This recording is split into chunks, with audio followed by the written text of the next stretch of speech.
Chapter 11, the course is still Introduction to Managerial Accounting. We still haven't moved to the Intermediate Managerial Accounting, only on the Introductory Accounting.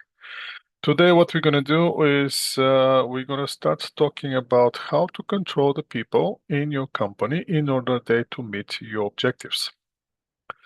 As we start in the very beginning of the course, every manager and you yourself as a manager, in order to manage something or to manage yourself, you have to have a goal. Once you have a goal, then you go with the main management activities, starting with planning, then directly motivating, controlling, and decision making.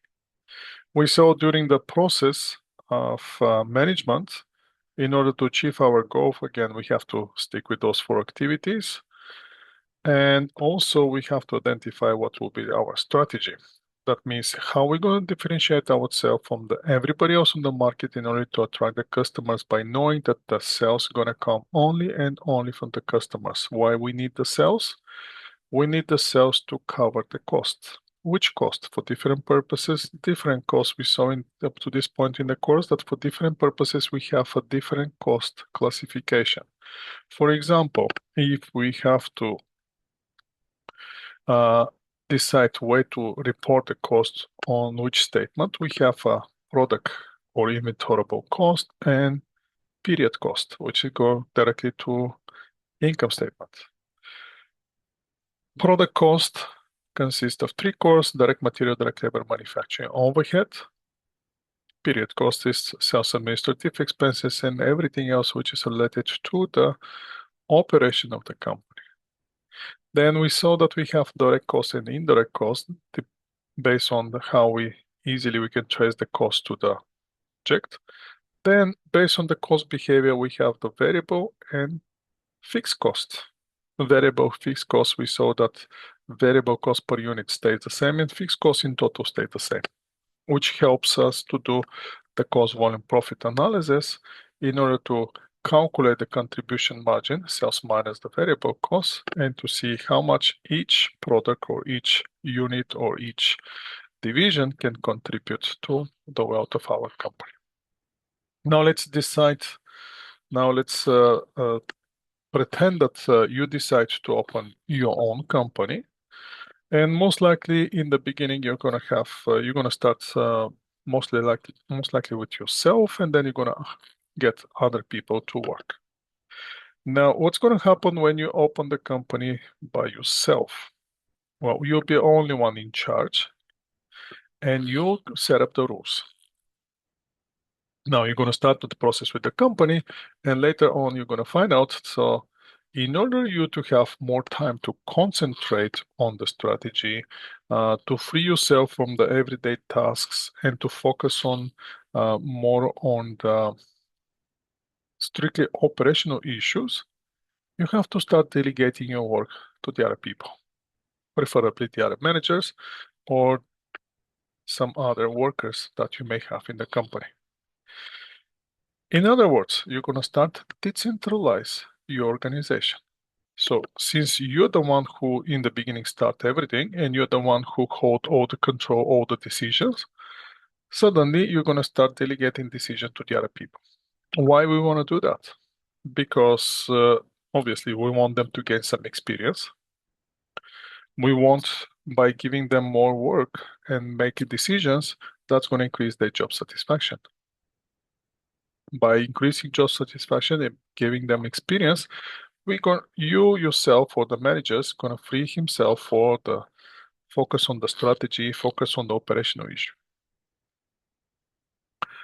The other benefit is that lower level decisions are based on the better information, and most likely the people who directly dealing with the customers, they can quickly respond to the customer needs. Second, they'll have better information. They can provide exactly what the customer needs and make the right decisions.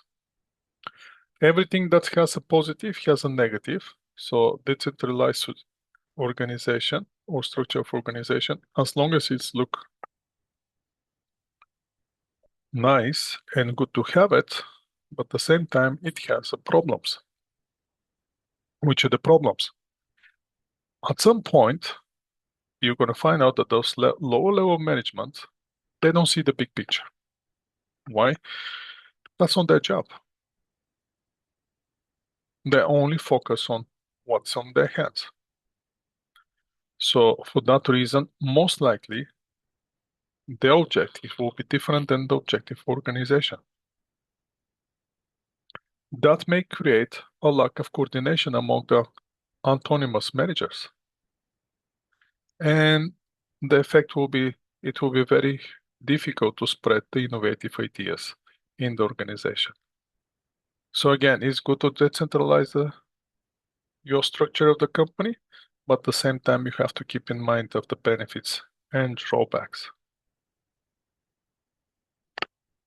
The main objective is that people's objectives are not those of the organization. For example, how many of you working? Going to work?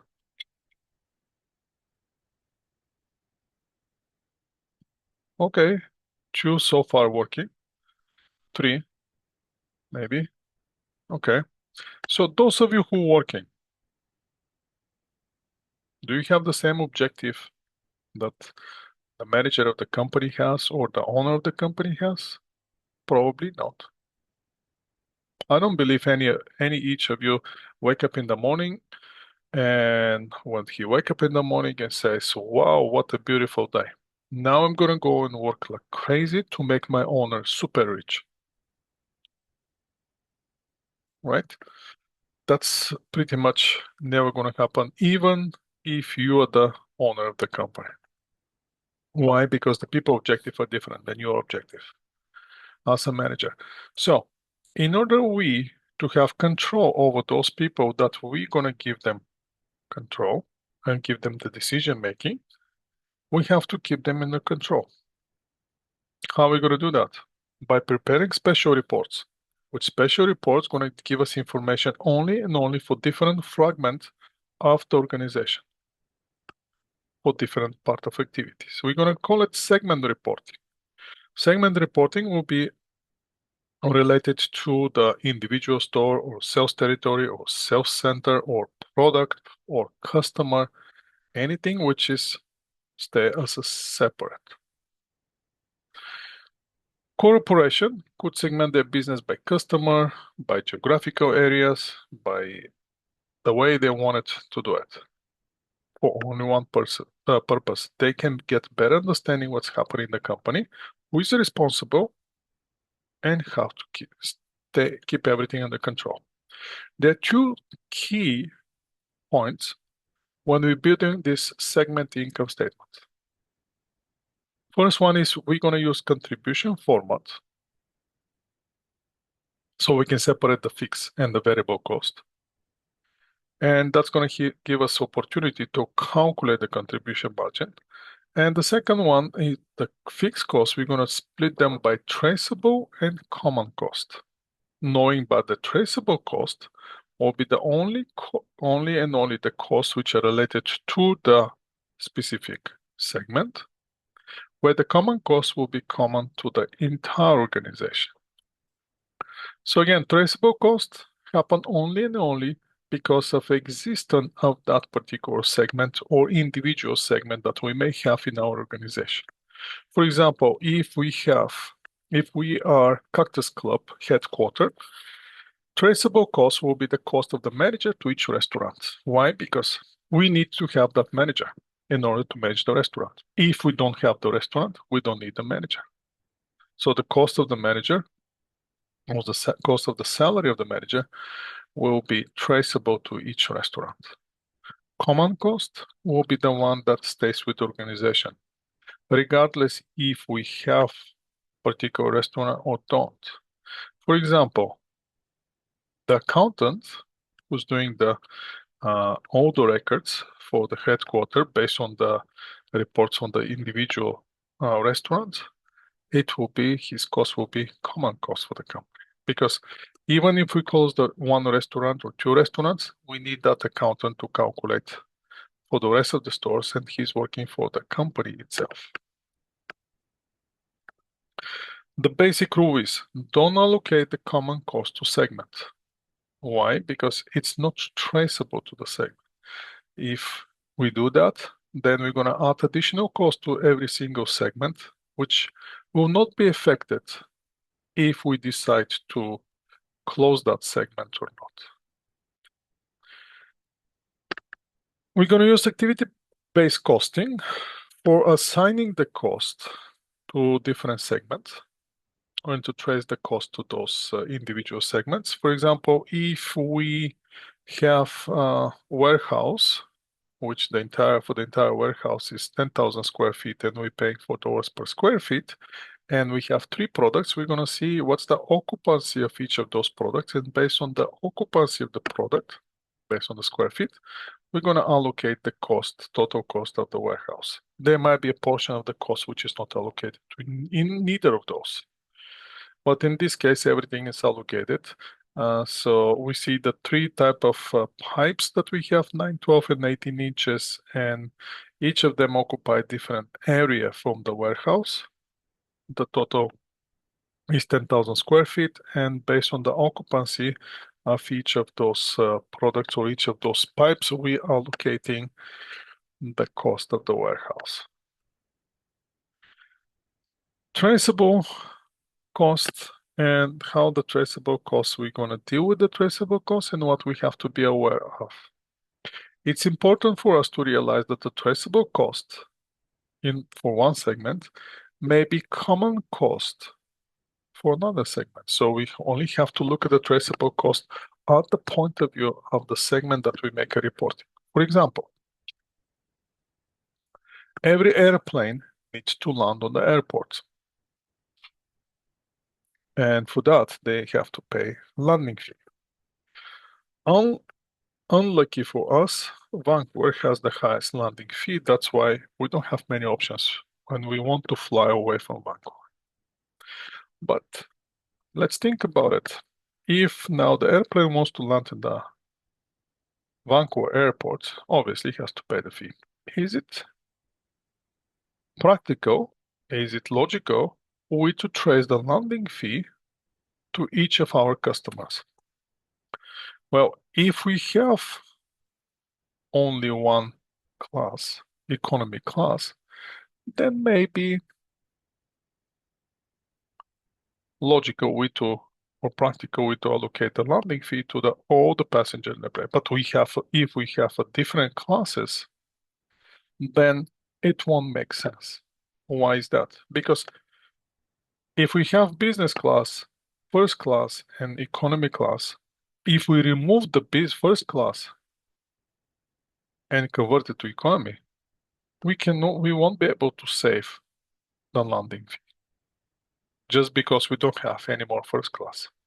We still have to pay a landing fee. So the landing fee is not based on how many passengers you have in the airplane or how many classes you have in the airplane. It's based on did the airplane land on the airport or did not land on the airport.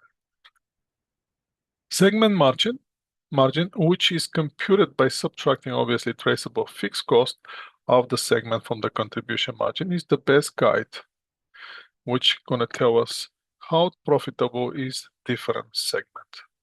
So let's see all these things in practice, and we're gonna deal with this business, which dealing with 2 divisions. This company has 2 divisions, one dealing with the computer, the other one televisions. And we're gonna look close on the television. On the television, when we open the segment margin for this particular division, we're going to see that this division provides sales of $300,000, cost variable, total is 150, contribution margin is 150. And then the division has a traceable fixed cost of 90,000. Then division margin for this particular division is 60,000. Now let's see how this look on the big picture. On the big picture, we're going to add the computer as well, and we're going to see what those 2 divisions contributes to the company.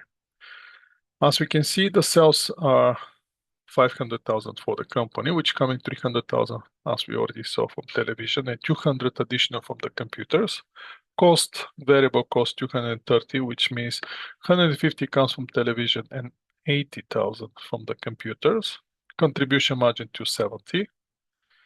Traceable fixed cost, 90 comes from the television and 80 comes from the computers, total 170. And division margin, total division margin from those two divisions is 60,000 from television and 40,000 from computers. After that, the company itself has common costs, which are not allocated to division, because even if we eliminate computers, we still have to pay $25,000 for the people who's working in the business, and net operating income is $75,000. Now, as we previously mentioned, fixed costs that are traceable to one segment might become common if we divide it into smaller segments. So let's take a look at the television and break it down deeper and see what's going to happen. The television division producing two products. One is regular TV, and the other one is the big screen TVs. On the regular TVs, sales at 200, big screen 100, total sales 300,000, which is for the entire division 300,000. Variable cost 95 for the regular, 55 for the big screen, total 150, which is exactly 150 for the television division itself. Contribution margin, again 150, which is from here 150.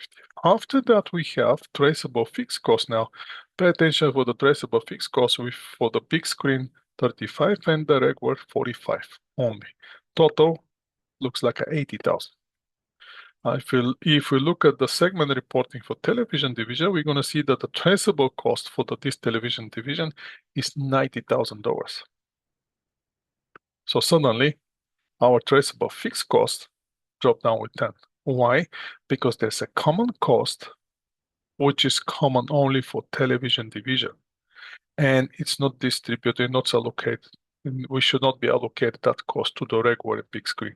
What will be that cost? That most likely will be the cost for the television division manager. So when we look close, we're going to see that the common cost of $10,000 are common for the television division itself. If we eliminate big screen, those 10,000 still going to stay. That's for that reason, we're not going to allocate those common costs for the television division to the two segments or two products that we have in that division. Having that in mind, let's see how we're going to deal for financial reporting. On the segment reporting, some financial reporting, international financial reporting standards specifically, they have a requirement for the segment reporting, and that's under International Financial Reporting Standards 8. Since the contribution margin approach for the segment does not comply with the general accounting principles, it's likely some management to choose to construct their segment financial reporting using the absorption approach, which we saw last time when we calculating the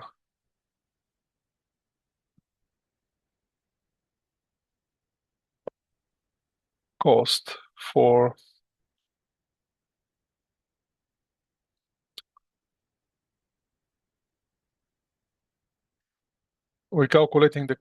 the variable and absorption costing. By the way, question for you. We did cover the variable and absorption, correct?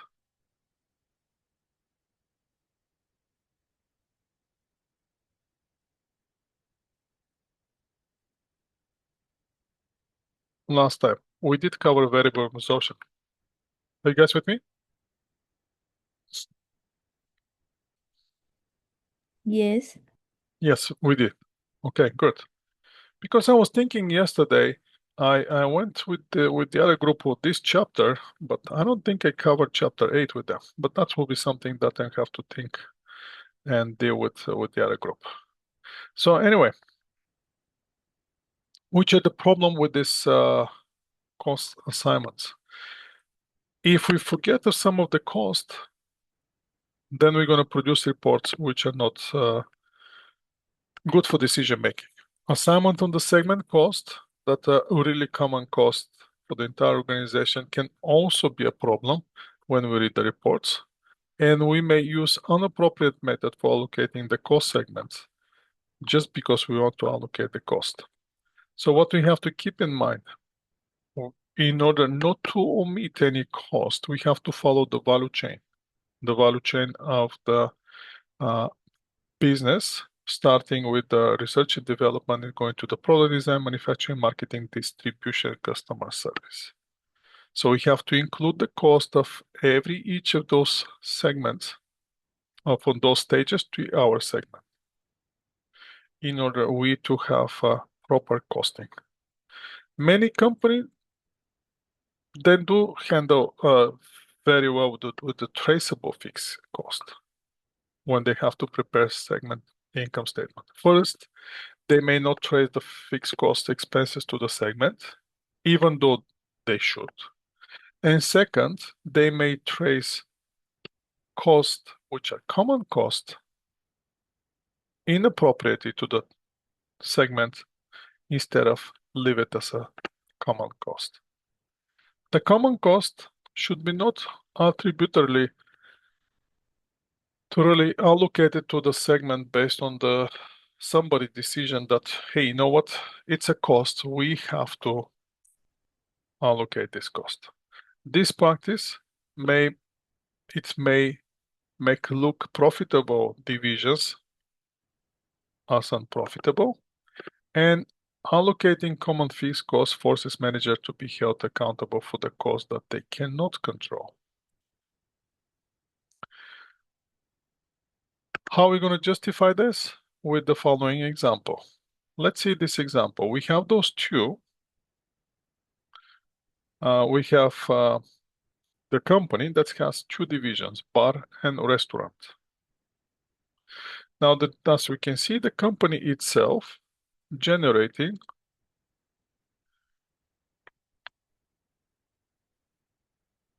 total sales of $800,000. 100,000 coming from the bar, 700,000 coming from the restaurant. Contribution margin, bar contributes 40,000, restaurant 450. Segment margin on the bar, after allocating the traceable fixed cost to the bar, is 14,000, for the restaurant 230. Common fixed costs for the entire company are $200,000. So now the first question is, how much of the common cost can be avoided if we eliminate the bar? So basically, if we eliminate the bar and decide, okay, no more bar, we decide to close the bar. How are we going to close it? If we close the bar, no sales, no cost, no traceable fixed cost, gone. The question is, how many of those common costs we can save? To answer that question, we can easily see how much was the common cost before we eliminate the bar. Or 200,000. Once we eliminate the bar, how much is the cost? Still $200,000. So how much of the $200,000 we can eliminate if we decide to eliminate the bar? The answer should be 0. Or in this case, gonna be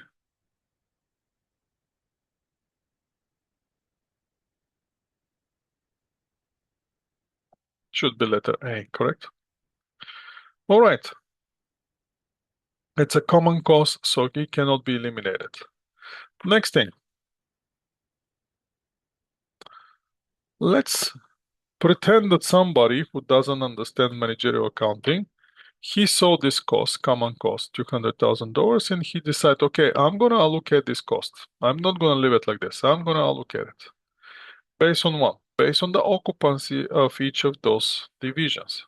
So they come up with the logic that bar occupies 1,000 square feet, restaurant occupies 9,000 square feet. If we somebody decide to allocate the cost based on the occupancy, how much cost will be allocated to the bar based on the occupancy only? What do you think?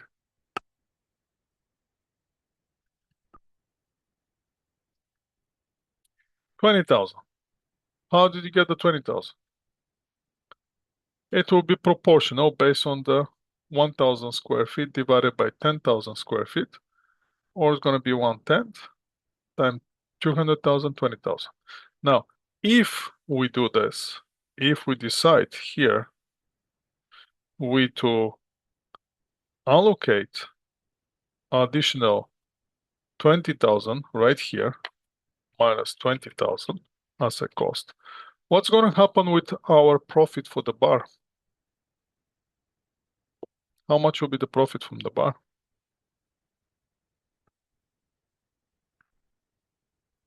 If you allocate additional 20,000, let's keep it positive. What will be profit from the bar now?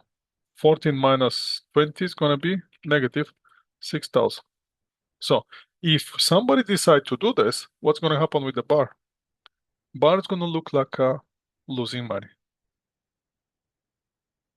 Correct? Now the question is, shall we eliminate the bar? We already allocated 20,000 is going to go to the bar. The next question is, what will happen with the bar? What will be the reported profit for each segment? When we look, we see that the bar is losing $6,000. Why? Because we allocated 10% of the common cost into the bar. The rest goes to the restaurant. Restaurant is profitable. Again, the question is, shall we eliminate the bar? In other words, how much of those $20,000 we can save if we eliminate the bar? Zero. And you're right.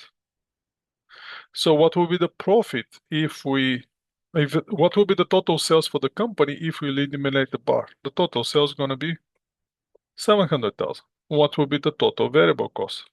250. What will be the traceable cost? Only 220. Segment margin will be equal to the segment for the company will be equal to the segment margin of the restaurant. Now, how much of the common cost we can eliminate if we eliminate the bar? Nothing. It's going to stay the same. So, should I eliminate the bar? Well, let's see. If I eliminate the bar, my profit is going to be 30,000. Correct?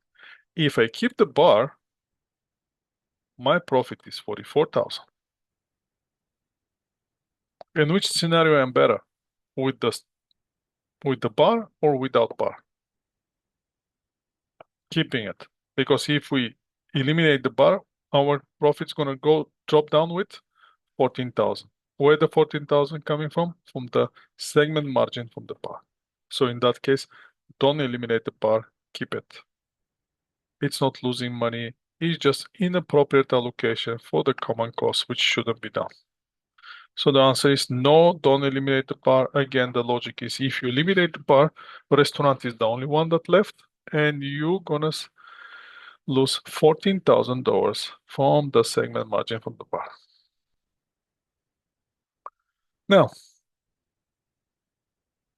Now we understand what kind of technique we can use to see how profitable are our managers and how to evaluate their profitability or their performance. Now let's say make it a little bit more complicated by creating a special centers, responsibility centers in our organization. Again, the only reason for those one is to control our managers. And since in the company we have certain activity which I define as a sales, cost, profit, investments, we're going to have those centers, which is sales center, cost center, profit center, investment center. Sales center is not shown here, but sales center exists. So what will be interesting for those ones. For different type of centers, responsibility, we're going to call it responsibility centers because we're going to keep somebody responsible inside. And managers will be responsible for different things based on the center. In the profit center, obviously, the manager will going to be responsible only for sales. For the sales center. For the cost center, management is going to be responsible only and only for the cost. Profit is sales minus the cost, so profit center manager will be responsible for the sales and the cost altogether. And the investment center will collect all the profits for all the segments, and the investment center will be the one who's going to decide should they invest further or should they stay away. So for that reason, in our organizations, once we decide to decentralize it, in order to keep our managers with the objective of the company, we're going to create those responsibility centers. Again, in the cost center, manager is going to have control over the cost, and he's going to be responsible for the cost. Not the revenue, not the investment. Profit center, manager is going to be responsible for the sales and for the cost. So indirectly, he's going to be responsible for the revenue, but he won't be able to decide should I invest in the new facility or not, or should I close the existing facility or not. That will be strictly a responsibility for the next center, responsibility center, which will be the highest one, and that's the investment center. Investment center, most likely that will be on the headquarter level, and they're the one who's going to collect all the sales, cost, or revenues, and they're going to decide what to do with the investment. So again, investment center will be on the top of the organization. Profit center somewhere in the middle when we divided the company into the special centers, which reporting for the sales and the cost altogether.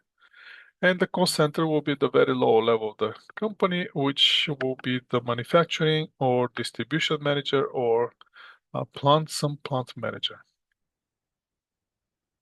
So how are we going to measure them? Again, cost centers by cost savings. Profit center by profit, how much profit they generate. Investment center, that will be tricky now. For the investment center, we're going to apply different measurement. There are two main measures. One will be the return on investment. The other one is the residual income. Now let's see first what return on investment is. In order to do that, I'm going to move to Excel spreadsheet and going to start working on the Excel spreadsheet. So give me a second to open one Excel spreadsheet, modify it a little bit, and we're going to start using that Excel spreadsheet. Luckily from yesterday, I already have one sitting and waiting for me. The only thing is I have to replicate it and start over again.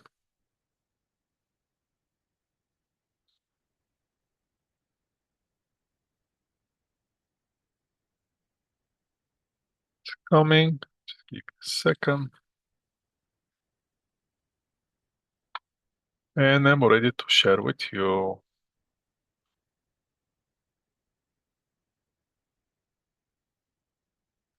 So, in order to illustrate this, we're going to start with a very, very, very simple example, which is going to help you to come up with some ideas by yourself.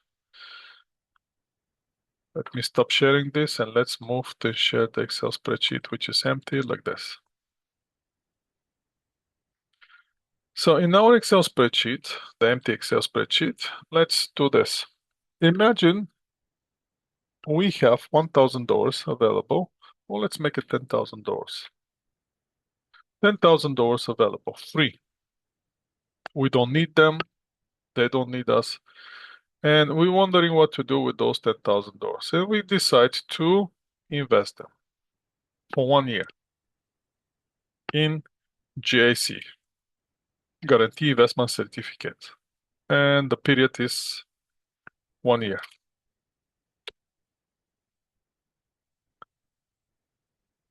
So after 1 year, we look at our bank account on December 31st. We look at our bank account and we saw in our bank account that we have inside the bank account, we have $10,000, $11,000. The question is, what's our profit? How much is our profit? Our profit should be $1,000. Now, if we know that our profit is $1,000, then let's ask, what's our return? How much return is that? 10%. How did you get the 10%?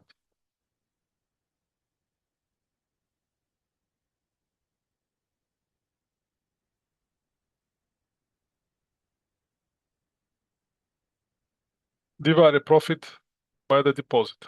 Okay? Or 1,000 divided by 10,000. Okay, that's pretty much what the formula for the return on investment is. So, how did we get this formula? We get a return on investment.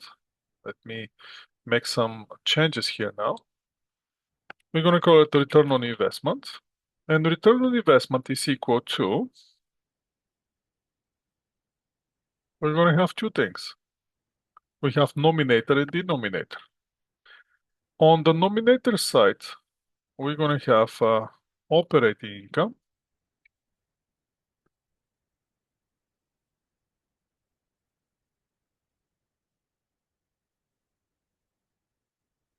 And denominator side, we're going to have average operating asset.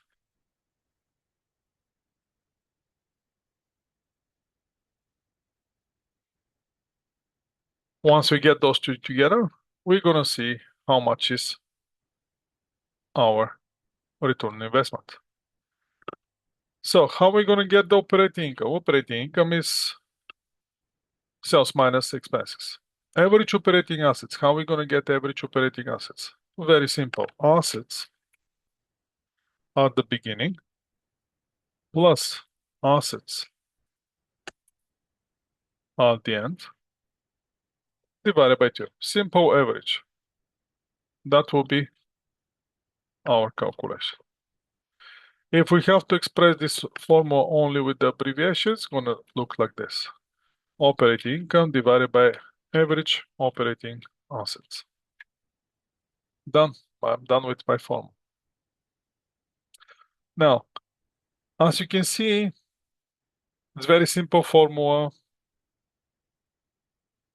As the other thing that we can see is the asset we have for 10,000 at the beginning of the year. At the end of the year, we still have $10,000, $10,000, 10 plus 10, 20 divided by 2, 10,000. So that's how we get the average operating assets.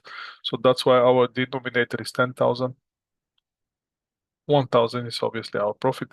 So the return is 10%. That's how we calculate our formula. But let's think about all the financial people. Okay, they come up with this formula. Let's make it a little bit shorter, like this, and this one, like this. So we come up with our formula. The problem is, again, the formula itself, it's not big deal. But it's simple. So we want to make it a little bit more complicated. Why? So we can charge the people more money. Otherwise, on the simple formula, there's not much opportunity to charge people. How are we going to do this? Well, very simple.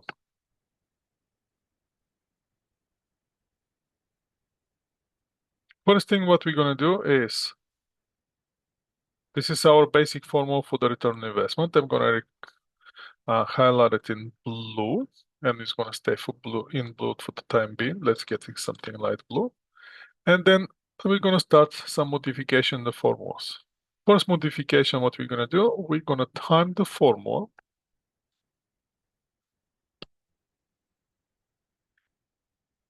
with 1.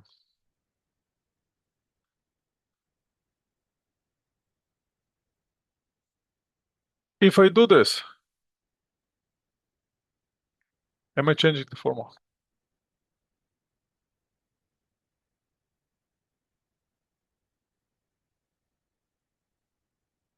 No. Okay. But there's a tricky thing. What's the tricky thing? The tricky thing is that one, we can say, in our case, we can make it equal to, I don't need margin here, sales divided by sales.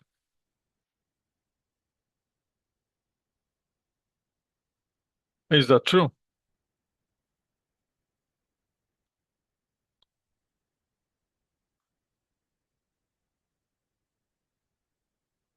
Why is probably?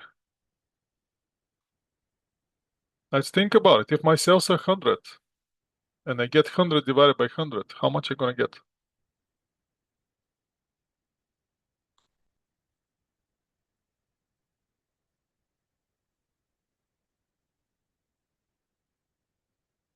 Any number divided by itself is going to be 1, correct? So technically, since I'm using that cells exactly the same number as the numerator denominator, they're always going to be the same. So cells divided by cells is going to be 1. And now I can do some changes here in the formula. Now we can make the formula more interesting. It's not going to be now average operating assets divided by operating income divided by average operating assets, but average operating assets divided by operating income divided by average operating assets time, and that's where the tricky part is going to be sales divided by sales. And we change the formula, just like that. And now we have a brand new formula. What will be the formula? How can I get that new formula? By playing a little bit with those numbers now. What I'm going to do, I'm going to get these cells and going to replace it with the operating assets and going to leave on the other side the sales. So what I'm going to do, operating income divided by sales, and I'm going to have sales to be equal to time sales divided by average operating assets. It's going to be return on investment. And that's how we make it simple thing, simple formula, more complicated. In order to make it completely complicated, I'm going to change the terminology now. Now, this now it's not going to be my operating income divided by sales, because if I take a look closely, operating income divided by sales is actually my margin.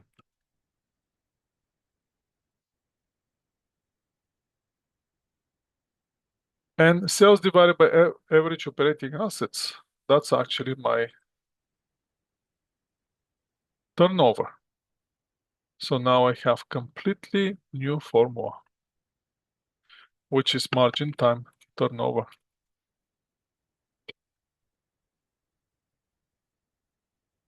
And that's how we're gonna make simple thing complicated, by changing the formulas.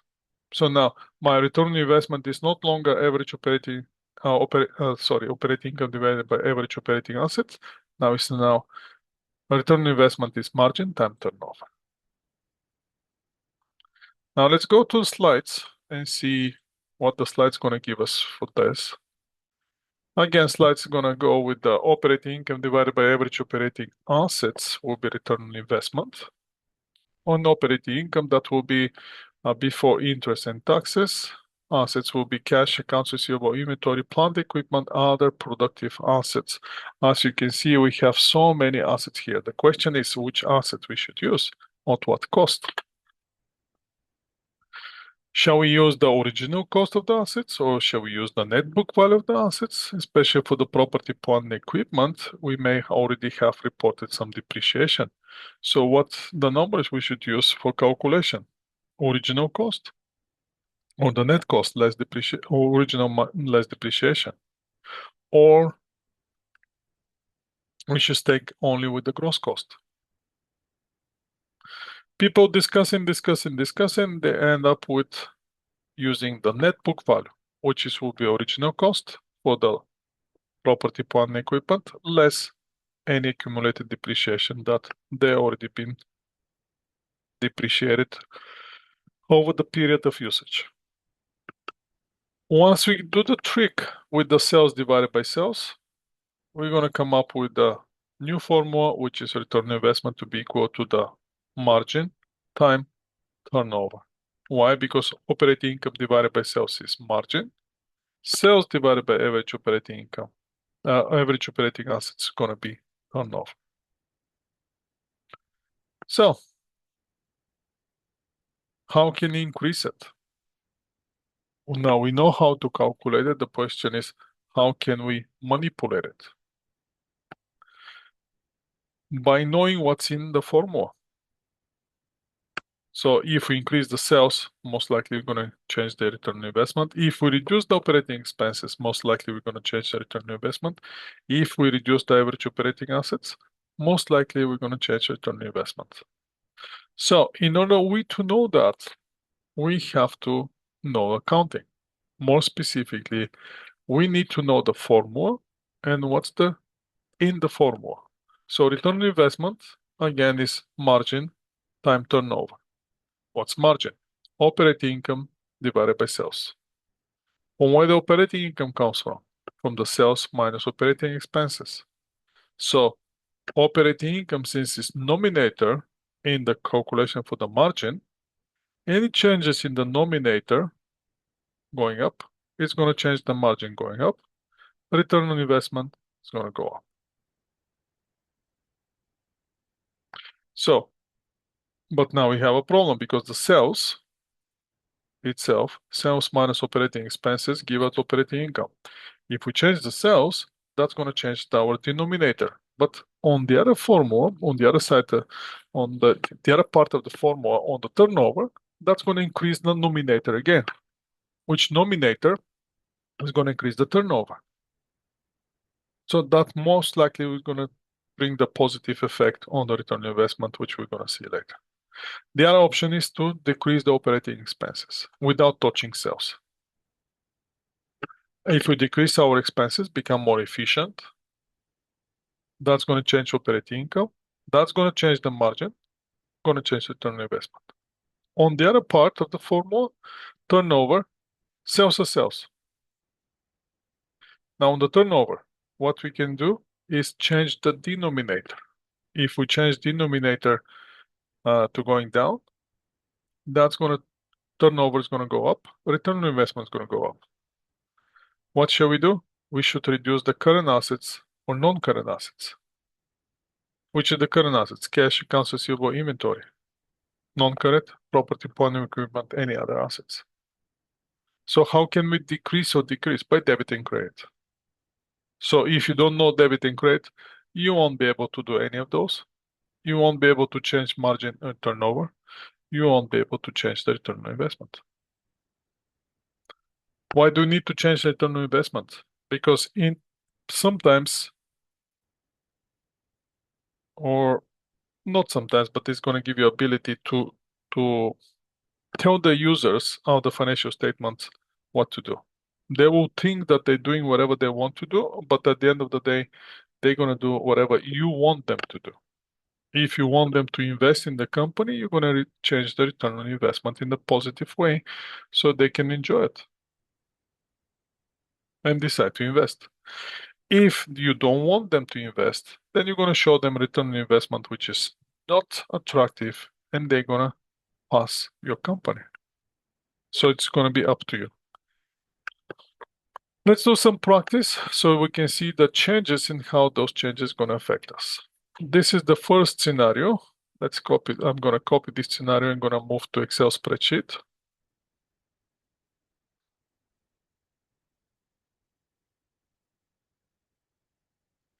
So what we're going to do, I'm going to pause this one here.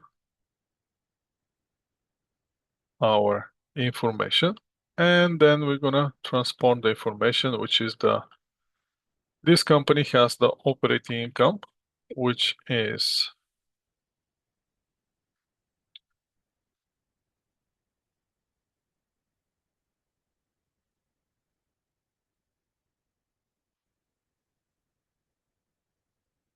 That operating income is 30,000.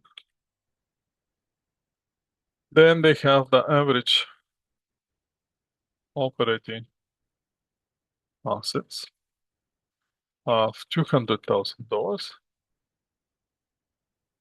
Then they have sales.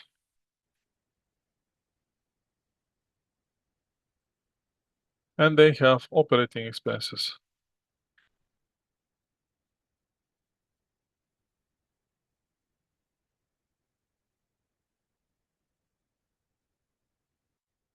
So we have the numbers. 500 is for the sales and 470 for the expenses. So now we know from where the 30,000 comes for the operating income. So the 30,000 basically is sales minus operating expenses. The question is, how much is the company return on investment in this particular structure? Since this will be our starting point, let's highlight it in this, and I can even put some net here.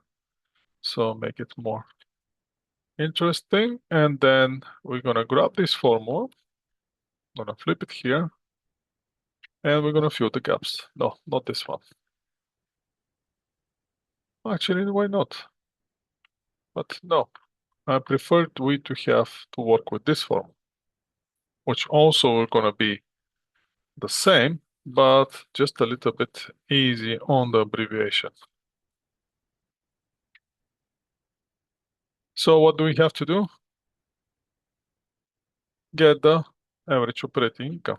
Sorry, operating income. Still going with this average operating income. The operating income is 30,000.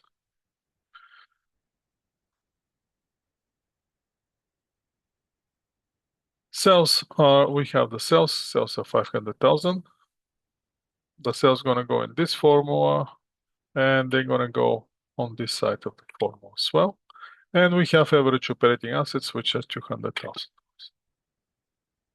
So now we can get the return on investment, and return on investment is gonna be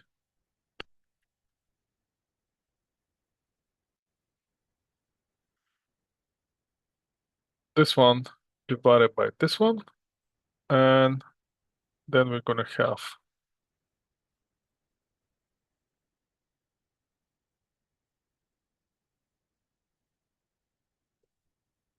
this one divided by this one. So as you can see, on return on investment on the margin, since margin operating income is a percentage of sales or part of the sales and sales are 100%, this will be percentage. Second one will be simply number. Why? Because it tells you how many times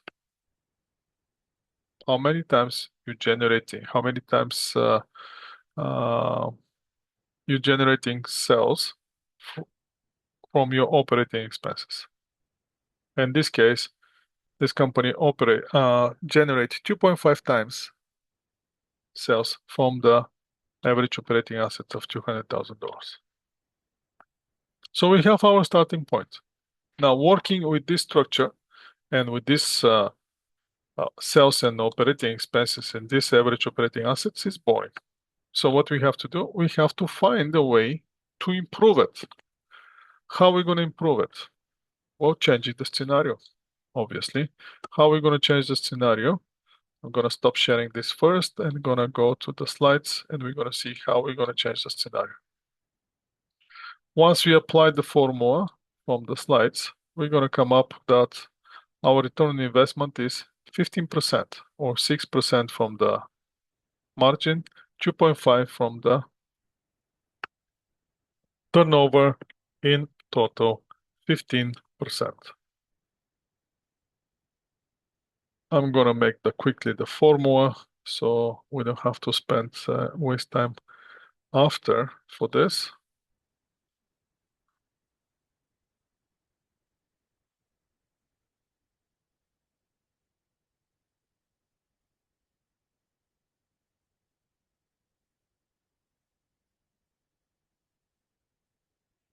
Hey, after that, I'm done with here with the formula. So when we flip on the Excel spreadsheet, you're going to see exactly what we're seeing here on the slides. So let's see the next one. Company managed to increase the sales to $600,000 while operating expenses increased to 558, which changed the operating income increase. So let's see how this is going to affect our return on investment. In order to see that, we still have to go to the Excel spreadsheet. And now Excel spreadsheet is ready for us with the calculation return on investment from the original scenario. Once we pause this picture, now what we have to do is I'm going to copy all these things, including the formula, and we're going to start changing the numbers.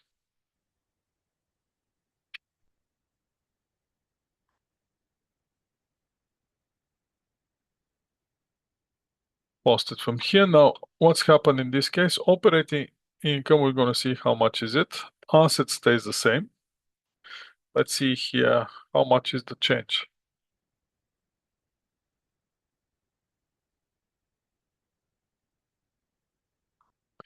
I'm thinking, what can I do here? I can unmerge those one and then increase this one. So that will be my change. Then delete this formula and merge those two. That will be the proper way to do it. And going forward, it's always going to be like this. All right, perfect. So here we can see the change compared to the original scenario. This one was original scenario, or in our case, this is the original scenario. This is the first scenario that we have. We're going to mark it in different color. And we're going to see the change now. First, sales went to 600,000 and operating expenses moved to 558,123, which changed the operating income to become 42,000. So what's the change? The new scenario minus the original. So change is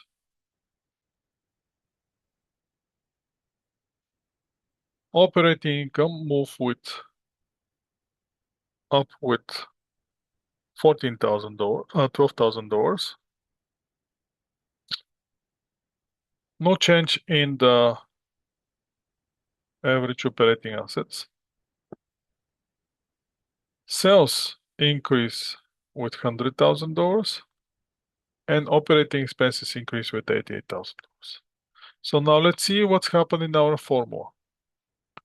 Operating income increase become 42. Sales become 600. Now that's change our margin from 6, we move to 7. Now sales also increase, but now they're increasing the nominator in the second formula, and average operating assets stay the same. The increase of $100,000 in sales shows that now we have sales 3 times from our operating assets, we're generating 3 times sales. So that increase return on investment up to 21%. From 15, we went up to 21. Let's see the slides. The slide's not going to show us any different, but just to confirm this. So if we do this, our return on investment is going to increase from 15 to 21%. Next scenario. The manager of the company was able to reduce the operating expenses by $10,000. Let's move back to the Excel spreadsheet and let's do the new scenario.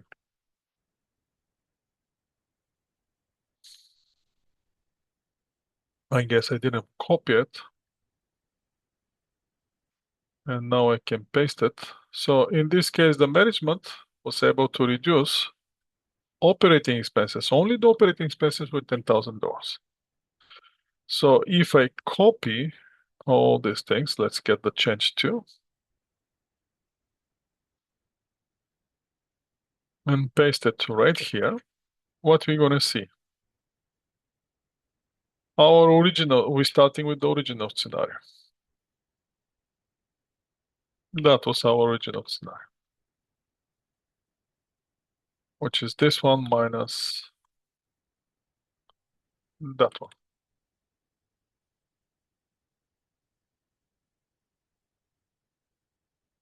So we're gonna reduce. Oops, I'm in the wrong place. I should be right here.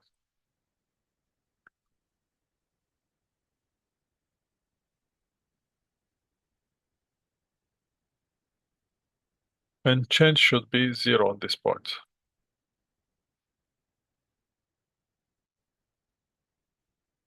No changes, because we're exactly the same scenario. But we see the management was able to reduce the expenses with 10,000. So instead of 470, our expenses now are 460. That's the only change. If that happened, what's happened with the operating income? Operating income of 500,000 minus 460 went to 40,000. Increase with 10,000. How this going to affect our formula? Only, in this case, only margin is going to be affected. We're increasing the percentage of the margin from 6%, our margin went to 8%. No changes in turnover, but return on investment moved to 20%. From 15, we're down to up to 20. 5% increase with reducing the expenses with only $10,000. That's amazing, isn't it? So if you want to improve return on investment, reduce the expenses. Become more efficient. Return on investment is going to go up. Or if you want to manipulate return on investment, what do you have to do? Flip the expenses into balance sheet.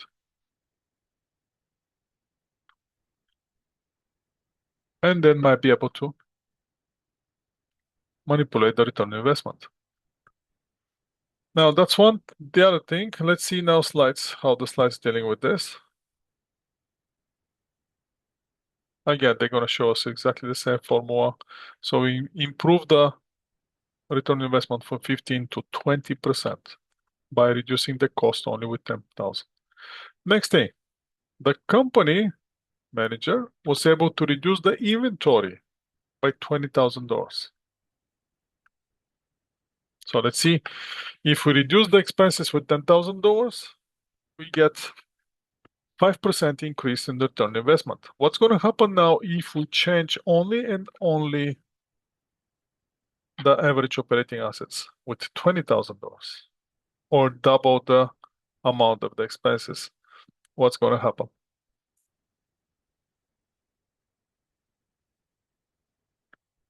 Okay, gonna copy again everything.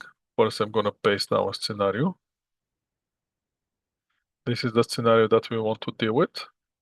Gonna copy here from the changes all the way to here. And I'm gonna paste it right here. And let me grab the original scenario, which is this one.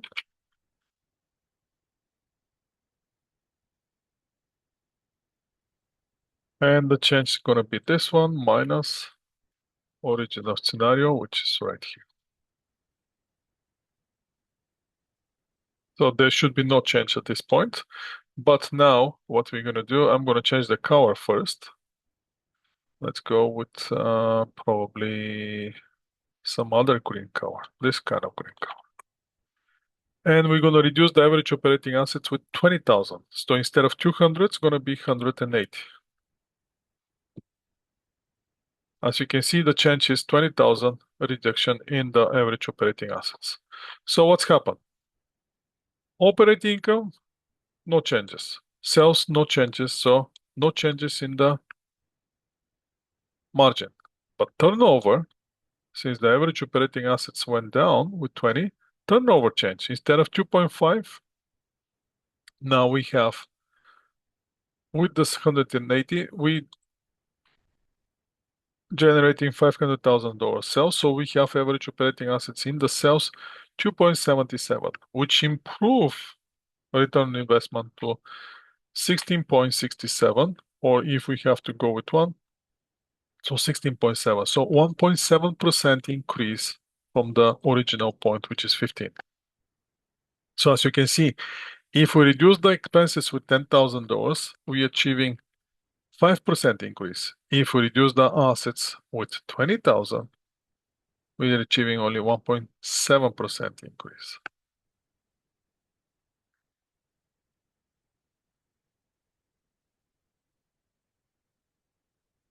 That's the justification of what we just did on the Excel spreadsheet.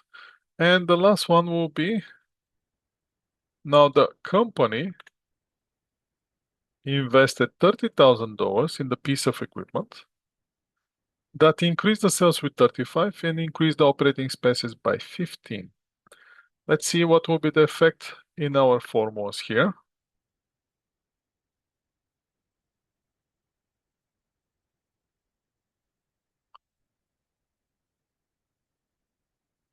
First, let's paste this picture as a picture. Then what we have to do is for me to copy this part, paste it here, and run the formulas again, starting with the original, which one is this cover.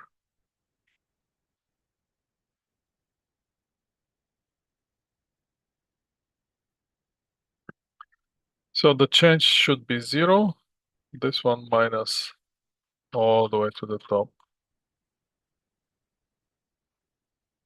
And all the changes should be 0. So now let's do the changes.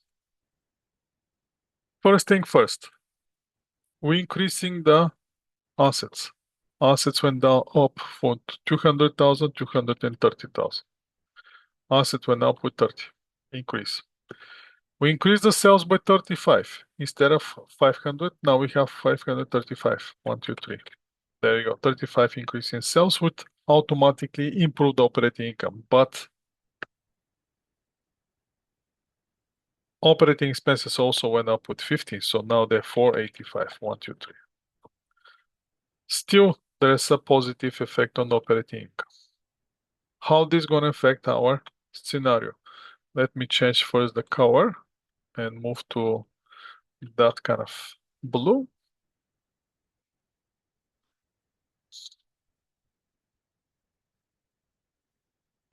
They should stay with the color of the calculation, which is this one, maybe this one.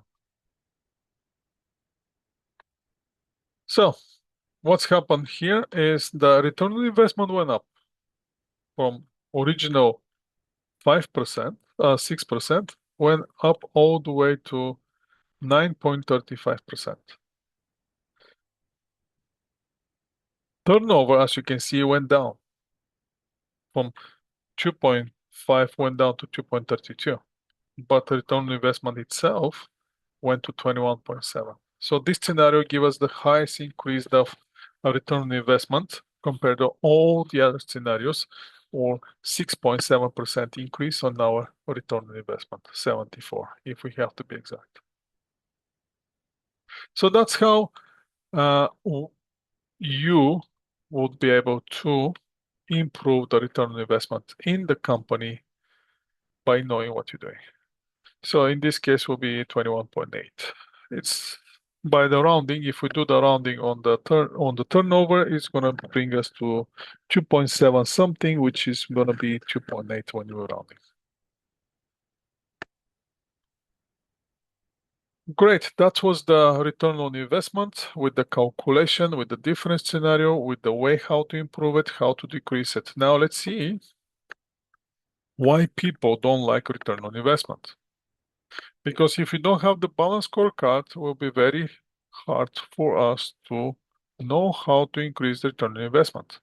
So if we don't have this chart, if people don't know this chart, they don't know how to do debit and credit, they might not be able to change the return on investment.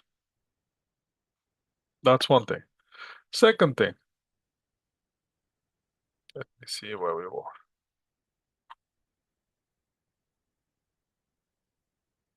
Second thing is, manager often have cost, which is committed cost, from the previous manager, which there's nothing you can do about it. So they don't have control over the cost. And also management who are evaluated only and only on the return on investment, they might reject profitable products.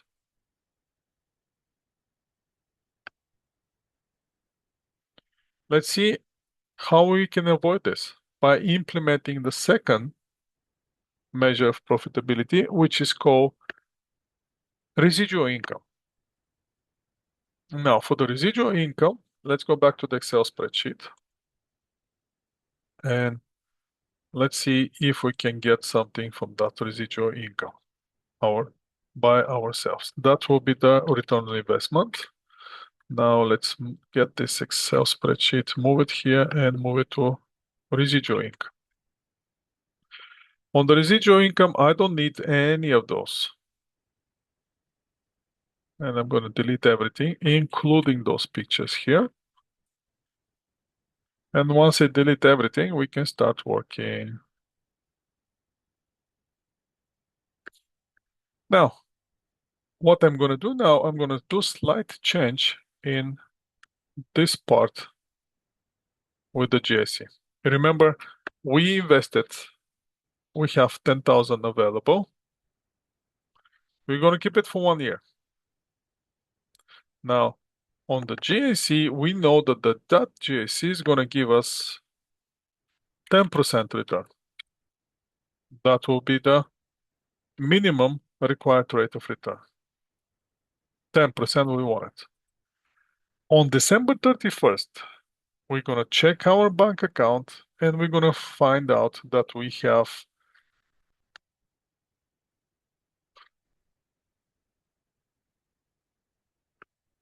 $12,500. How much is the profit that we get? The actual profit that we get? 2,500. Now the question is, what's our residual income?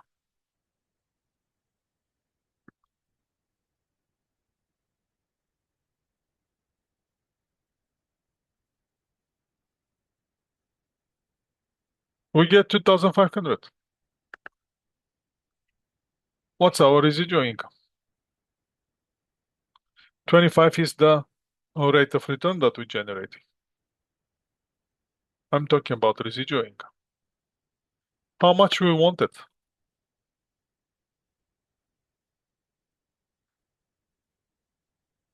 Based on the 10% on the original, how much we want?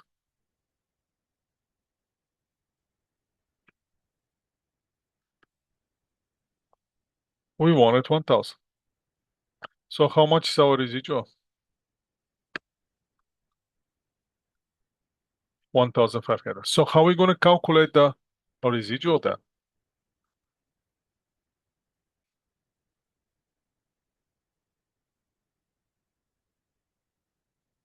It's going to be simply 2,500 minus 1,000 or 1,500. How are we going to get it? Now the residual income,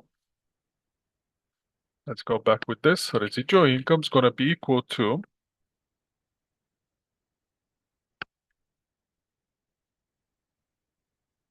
what we get versus what we wanted. Or other words, it's going to be actual income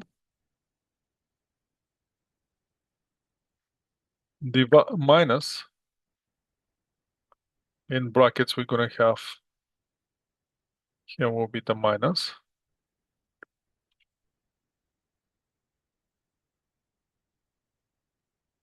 and here we're going to have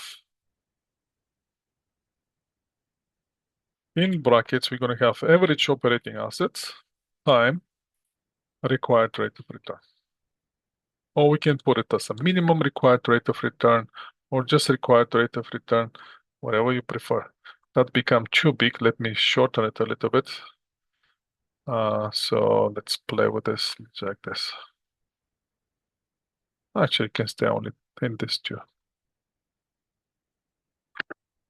And that's how we calculate residual income.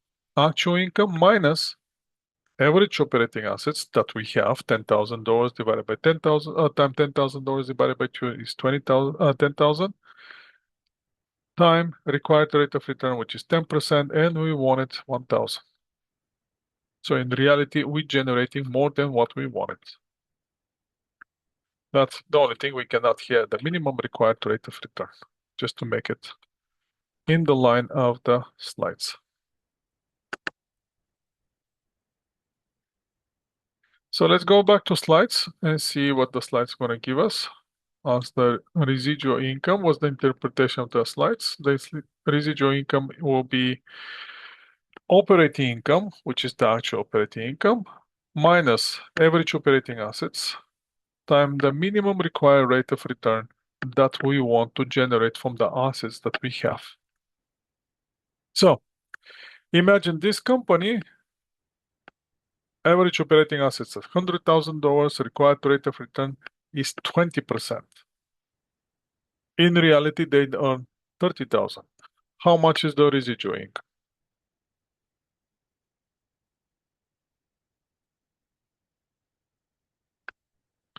I don't expect you to have problem with this one, but if you want, let's flip it here. And you tell me how much will be the residual income. By having the formula, let me highlight the formula in green, and having the formula here, how much we're going to get? 10,000. Yes, that will be the right thing. So let's do the calculation. What we have the actual income is for us is 30,000. And then we have here, I have to expand a little bit. And here we're going to have the average operating assets, which is 100,000. Minimum required rate of return that we want is 20%. Once I open the brackets, here I'm going to have 20,000. 30 minus 20 is going to give me residual income of $10,000 exactly.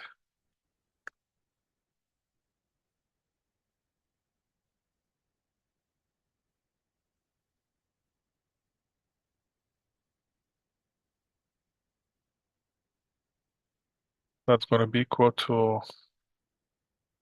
123 times 0.2 or 20,000, and that's going to be equal to $10,000.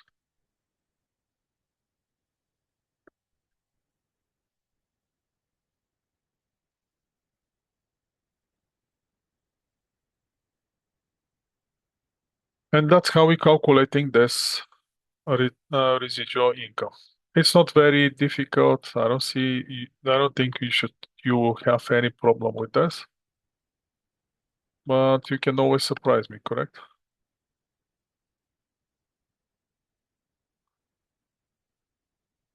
Okay. So let's see now and do some questions. Stop sharing this. Let's move to the to the PowerPoints, and let's see where the PowerPoint is going to bring us. The PowerPoint, first we're going to calculate residual income in this scenario. First, we're going to see how much we want. We want 20,000. How much we get? 30,000. 30,000 minus what we wanted is going to give us how much extra we get or residual. Residual income now is going to encourage the managers to take the profitable investments with a lower rate of return, but still profitable. Let's see the justification for this. To do this, I'm going to copy this And again, I'm gonna move to the Excel spreadsheet and we're gonna start doing some questions. Now I'm gonna have a new worksheet here, and that will be for the questions. And let's start with the question.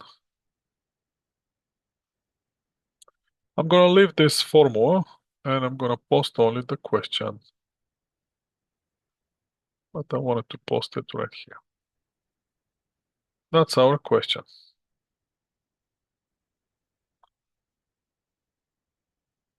In our question, what we're gonna see? We're gonna see that we have operating income. I'm gonna copy this and I'm gonna paste it where the question is. We have operating income of 60,000.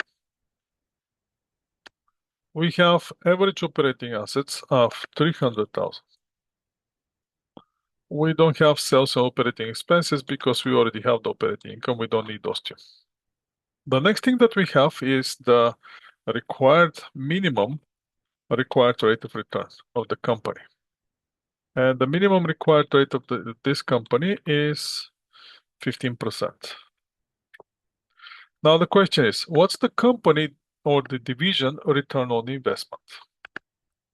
If we still remember, the return on investment was,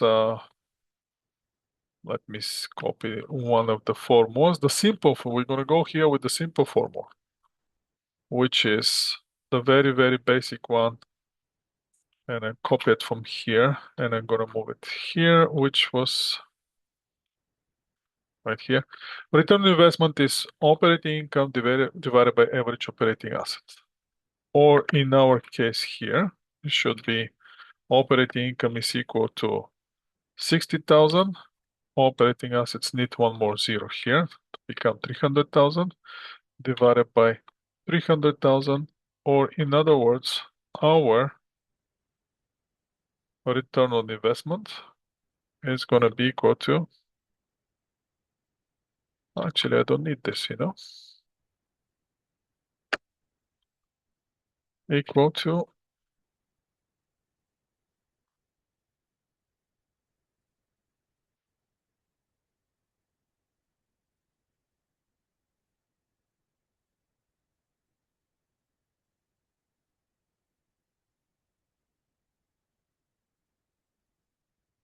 60,000 divided by 300 or 0.2, or as a percentage going to be 20%. So now you can answer the slides. Let's go to slides and let's answer those slides. So the answer here will be D.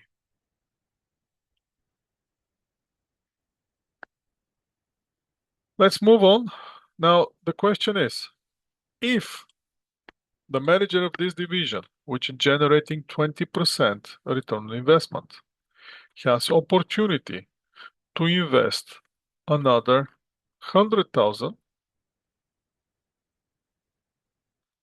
from which 100,000 the company is going to generate 18,000 operating income. Will the manager be willing to make that investment? Again, if he's a measure on the return on investment, which he currently generates under this division, which is 20%, is the manager will be willing to invest $100,000, which is going to give him additional operating income of 18%. So let's see how this is going to change. So first, we're going to have our scenario. The company operating income is 60, operating assets $300,000. So basically, this company at this point generating a return on investment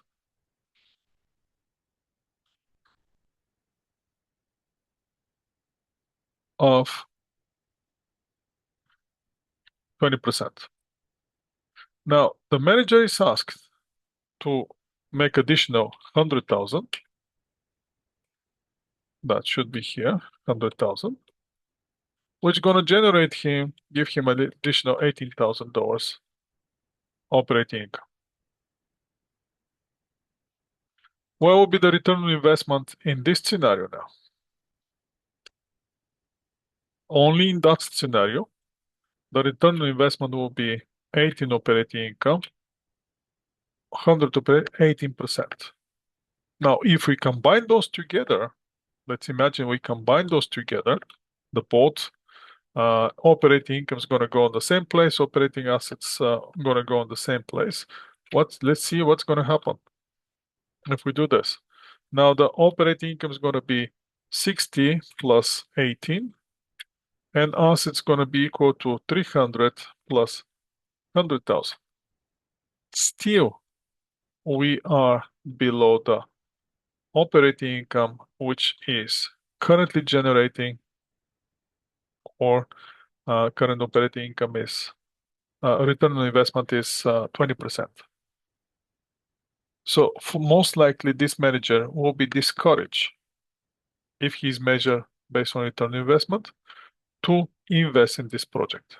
Project itself is going to give him 18% return on investment. If it's combined with the operation of the company, the total return on investment on the division is going to flow down to 19.5%. So for that reason, manager is going to reject this project, most likely. Let's see on the slides. So, will the manager willing to invest? No, he won't. Why? Because the overall return on investment on the division is going to go down to 19.5% instead of 20%. Now, if the company requires 15% return on investment, and again we have this project which generates $18,000, $100,000, would the company want the manager to make the investment? Most likely, yes. Why? Because now this project itself, we already saw it's going to give us a return on investment 18%. And if the company require only 15, yes, the answer will be yes, the manager is going to go for it. Now, what will be the division residual income within the current situation? Now, let's see how we're going to answer this question and what will be the logical calculation.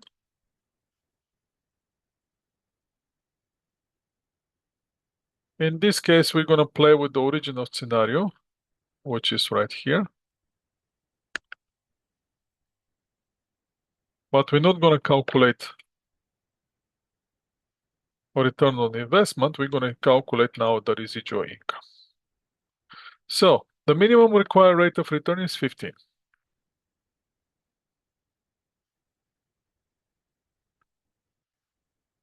Our formula for the residual income is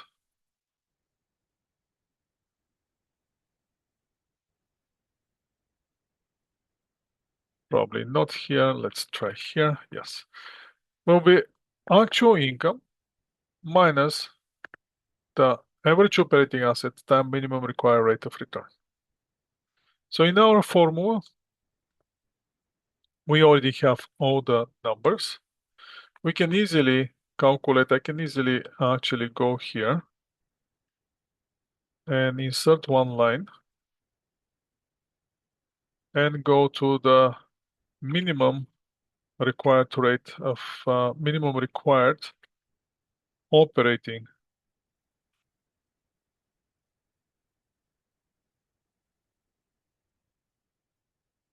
income, and that will be equal to 15% times the average operating assets, or the other way around. This company wants $45,000. That's how much they want.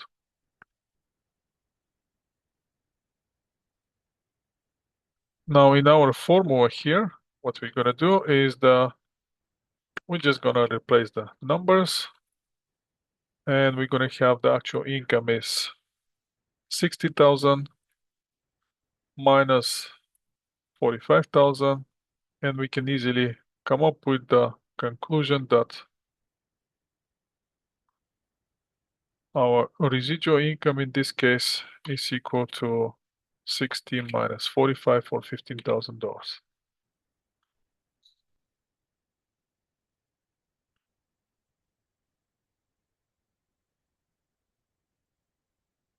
Which should be the answer for our calculation here.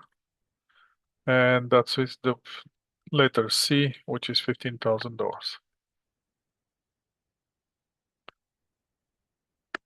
Now, once we come up with this, if the manager again is evaluating based on the residual income, will he want to make investment of $100,000 that's going to generate 18,000? Definitely. Why? Because this project is going to generate a residual income of $3,000.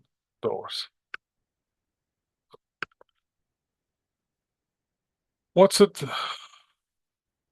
A problem with the residual income? The problem with the residual income is one of the major disadvantages. We cannot compare performance with the division with different sizes. Or we cannot compare projects which have a different operating assets or different size. So what will be the justification of this? For the justification of this, we're going to use this scenario here. I'm going to copy and paste the scenario from here in our Excel spreadsheet. And we're going to start working with this scenario.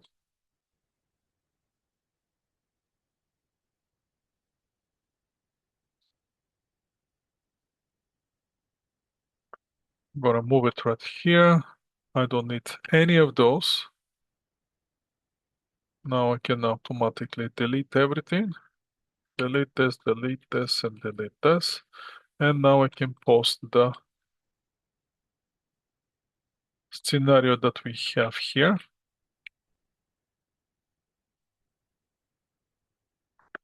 That will be my scenario with the numbers. Just give me a second. I'm going to make it bigger so you can actually see them.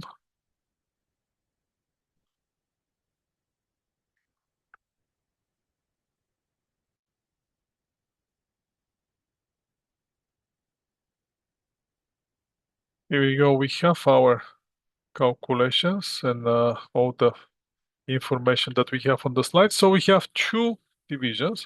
One is the retail, the other one is wholesale. Retail generating has operating assets of 100,000. Wholesale has $1 million assets. Required rate of return on both is 20%. So there's no difference in the required rate of return. So that brings us minimum required rate of return for the first one to be 20,000, second one to be 200,000. In reality, the retailer generate 30,000 income, wholesaler generate 220, minus the required, which is minus this one, and the next one will be minus that one, is going to give us a residual income for the retailer 10,000, residual income for the wholesaler 20,000. If we have to evaluate based on the residual income only, on which project you're gonna invest, which project we're gonna accept, and which project we're gonna reject, only based on the residual income. What do you think? The orange one or the wholesale? Okay. Is that gonna be the most profitable project?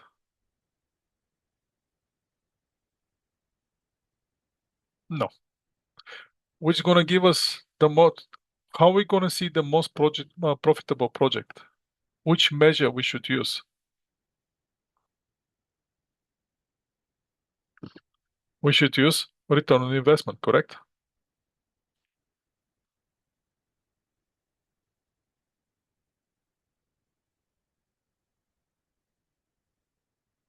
And how much will be the return on investment for the first project?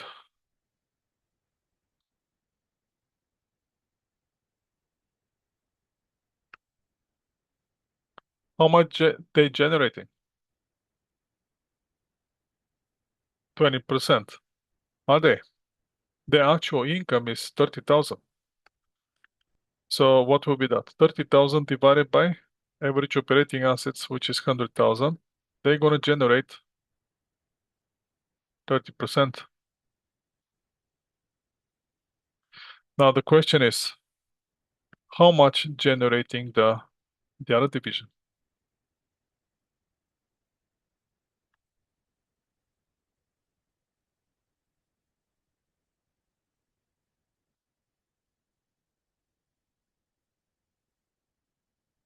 22%. So let's see the justification. That will be 220,000 divided by 1 million, 22%. So which one is more profitable now? Which project we should continue with the retail, right?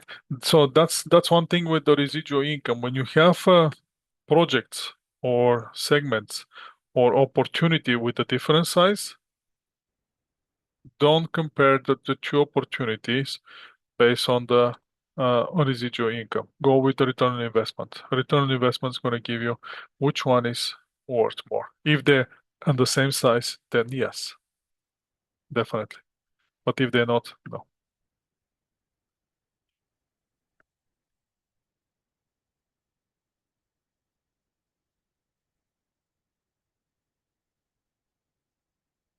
So again, we shouldn't base our answers based on the residual income. We should take a look at the return on investment, and we're going to see the retail will generate 30% return on investment rather than 22 with the wholesale.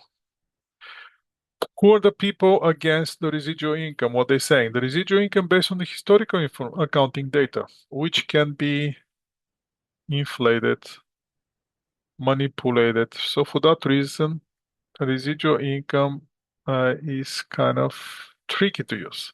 Residual income doesn't indicate whether the earnings should be what the earnings should be. Calculation of residual income require enormous adjustment to the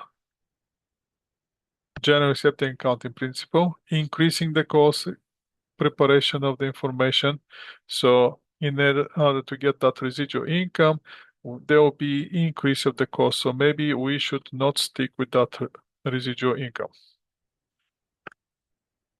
So what should we do? Which one we should use? Depends on the situation, depends how you feel, depends how you're going to make your decisions. And the last one is the residual income doesn't incorporate the most important factor and indicator, or in this case, indicators in plural, which are the non-financial indicators. Why do we need the non-financial indicators? Because again, only looking at the financial numbers, they just give us picture what happened in the previous period. If we want to change that picture, those financial numbers cannot tell us what to do and what not to do. So what should we do in that case? We should implement the balance scorecard, and we should start working with the balance scorecard. Balance scorecard. Why do we need the balance scorecard and what the balance scorecard is? We already established with a manager. We perform the four activities: planning, directing, motivating, controlling, and decision making. Why? Because we have a goal. First, we set up the goal, then we have to achieve that goal, or we have objectives, which we want to achieve those objectives. Either going to call it goal, either going to call it objectives, depends on different situation, but the same idea. We want to achieve something. In order to achieve it, once we have our resources, when we have our capacity, once we evaluate what we have in hand, once we evaluate our structure of our organization, decentralized, centralized, fully decentralized, then we're going to decide on the strategy. Once we decide on the strategy, Then we're going to use the balance scorecard to translate this strategy into the performance measures, which can be understood by everybody in the company.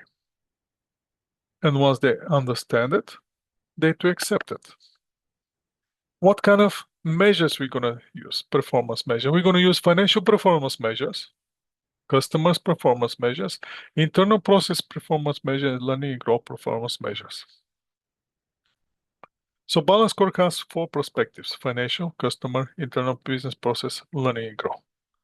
Now, in order we to translate the strategy, we use the measures under each perspective. Financial. What's interesting with the financial? Financial is the first one that we're going to start with to gather information. We're going to see financial reports, but that's not going to tell us a lot. Why? Because again, financial reports are simply going to tell us what's happened previous period. Can we change something in the future? We don't know. Once we see the financial, then we have to start asking ourselves questions. What will be the first question? If you like the financial, then we don't have to do anything. But if you don't like the financials and if you want to change something on the financial, we have to see which one you don't like. Let's say we don't like the net income. From where the net income comes from?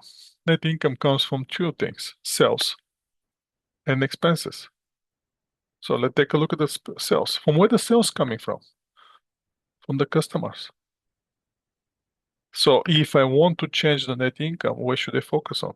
On the sales or on the customers? What do you think? If I want to increase my sales, where should I focus? On the sales or the customers?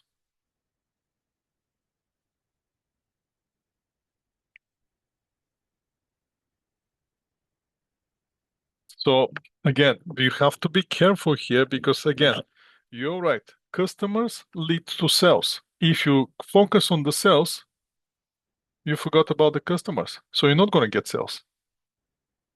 You have to focus on the customers. How are we going to find out what the customer wants? By doing surveys. So we're going to do customer satisfaction survey, customer needs survey, customers, what the customer want, how the customer want it, where the customer want it, who are our customers, what are the customers that we're targeting, and if we're targeting specific, how can I say, part of the customers, do we actually achieving or do we actually reaching these customers that we initially wanted to achieve or to get in the first place? Once we find the customers and what the customer wants, we have to give them what they want. That's why instead of focusing on sales, focus on the customers. Once you find what the customer wants, what you have to do? We have to just provide what they want. How are we going to provide it? First, we're going to check our business process, internal business process. Do we have it, what the customer wants? Can we do it? Can we achieve it with our current internal business process? Or is our internal business process enough and sufficient to generate what the customer wants? In form of the service, in form of the product, in form of the quality of the product. If the answer is no, then what do we have to do? We have to change our internal business process. How are we going to change it? Well, we're going to go to the drawing board. We're going to start learning. We're going to start growing. We're going to implement whatever we learn and grow into internal business process. We're going to change just the internal business process into the customer needs. When the customers find out that we actually listen the customers, and we actually provide them what they want and how they want it, that's how we're going to differentiate ourselves from everybody else. And that's why our customers going to start picking the items that we giving them, or we producing, or the services that we providing. And that's how we're going to increase the sales. Remember, customers, they want what they want. Our strategy is going to differentiate us from everybody else on the market in order we to attract the customers. So if the customer doesn't pick our service, or doesn't choose our service, or doesn't pick our goods, we haven't differentiated ourselves from everybody else. That means they're gonna go with somebody else.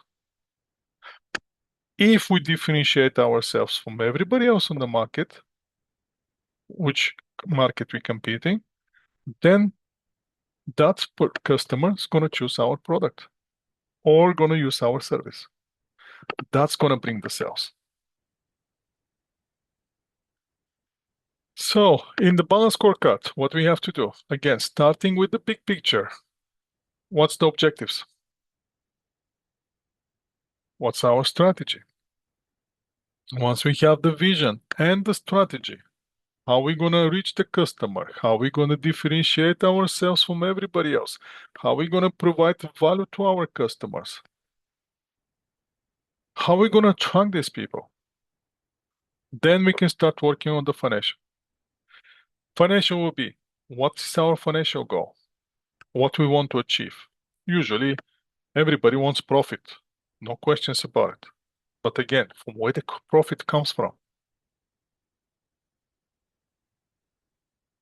the customers. So in order we to achieve our financial goals, what do we need to find out? What the customer wants? What kind of services the customer need? How we gonna win? And how we gonna attract that customer so that customer doesn't go with somebody else? And once we get the customer, how we gonna retain that customer? That's why most of the company, what they're doing now, they're chasing the young generation, or they're chasing you. Why? Because if I get you an early stage of your life and I constantly provide you something that you actually want, the chances you to stay with me are very high. And you're always going to come back to me.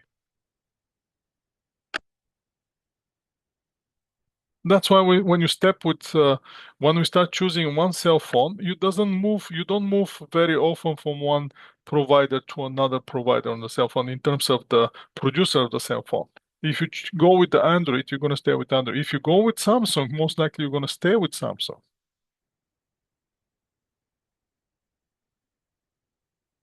Now, the other thing is, since I know what the customer wants, since I have idea how to attract the customer and how to retain the customer, what do you have to do? Have to see each with my internal process. Am I able to provide the value for the customers? So first, to attract the customer, and second, to retain my customer. The question we should ask is, how can I improve my business process so I can deliver more value to the customers?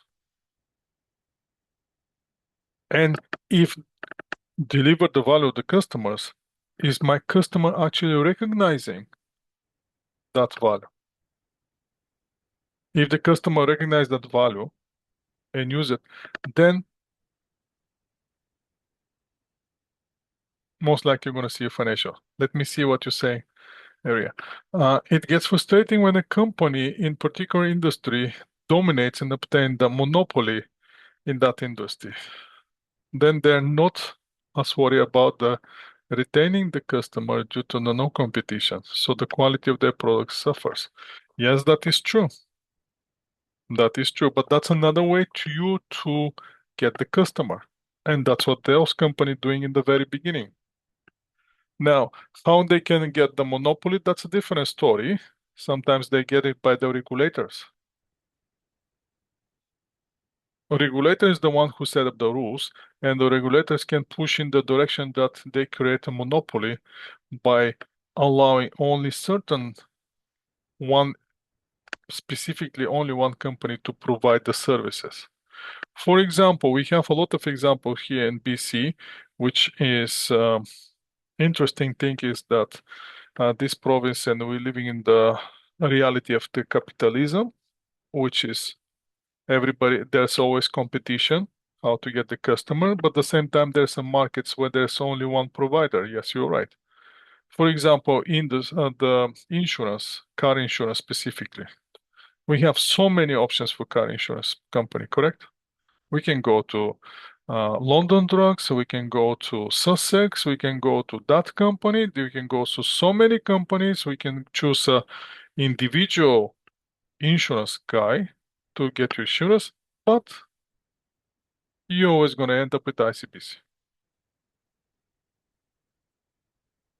And whatever ICBC is going to want to do, that's exactly what's going to happen. So yes, on that part, you're right. Does the ICBC care about the roads? Questionable. Let's not go there though. And don't forget we are on the recording. But yes, you're right. What if the environment create a monopoly for a certain company, and then yes, they're gonna start reducing the value of the company, but that diminish all the purpose of the managerial accounting. So let's stay with the basic idea when we have a competition and when we try to attract the customers. So again, with the balance scorecard, we're going to translate our strategy and vision into the performance measures so we can achieve our goal, or our goal is to attract the customer and generate profit. So when you want profit and when you want more profit, you're not focusing on the profit. You're focusing on the customers. And find out what the customer wants. And then change internal process. If you can deliver it with the current internal process, you're fine. But if you don't, learn and grow. Learn and grow, change and improve internal process, adjust to the customer needs, provide value for the customers, see if the customer reacts positively on the new value that you create for them, and that's going to improve your financials. Balance scorecard. It's going to rely on the financial and non-financial. Financial, as you can see, only one of the performance measures, not from perspective, is financial. The other three are non-financial. Which one is the most important? Well, how can I say? They're equally important because it tells you, financial is going to tell you if the strategy works. Non-financial is going to explain if the strategy works, why it doesn't work, or why it works. In reality, in real life, if the company naturally somehow manage to generate income or profit over the period of time, the chances they to use the balance score to find out how they're generating profit is very slim. Pretty much zero. The only way the company will want to understand the customers, the internal process, and start learning and grow is when the company start losing money. When the company start losing money, they're going to start digging and they're going to try to find out how can I get out of this situation. So what that tells you is, having that in mind, it's very important for you to understand that you always have to have in mind this balance scorecard. Because again, you as an individual, you have your objectives. Now, how are you going to chase your objectives? It's your decision. But in order to achieve your objective, you have to apply managerial accounting skills, which you learn through this course. You have to go planning, you have directing and motivating, you have to do control, you have to make a decision, and you have to choose the strategy. Once you choose the strategy, and remember, the strategy is only for one reason. How are you going to differentiate yourself from everybody else on the market in order to attract the customer? And then you can start applying the balance scorecard. Once your focus is on the customer, find out what the customer wants, go back to internal process, see if you have the quality activities, all the needs that the customer wanted. If you don't, learn and grow, get it, go back to the customer, see what you can get. So that's why the financial measure is interesting, but it's lagging indicator because it only tells you what's happened in the past. If you want to change the future, you have to go back to the customer perspective, the internal business process perspective, and learning and grow perspective. And if you want to change the financial, you have to start with the learning and growth, implement internal process, apply it to the customer, see how the customer responds, and you're going to see if it's positive, you're going to see it financials. If it's negative, you're also going to see it on financials. And you're going back. The entire organization should have overall balance scorecards, and every individual should have balance scorecard. In fact, some individual may have more than one balance scorecard. For example, I'm going to use myself for example because I want you to feel at this with the balance scorecard. I have 3 balance scorecards. I may have more, but I'm going to tell you about the 3 balance scorecards that I have. So first,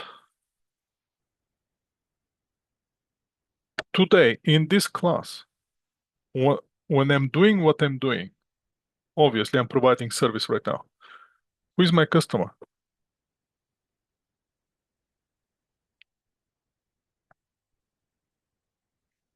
You are my customer, correct? What do you want?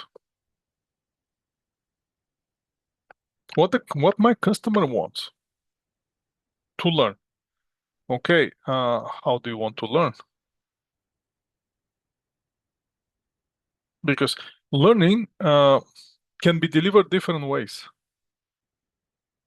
I can start talking the same way I'm talking, and I can keep going the same voice and without changing my voice.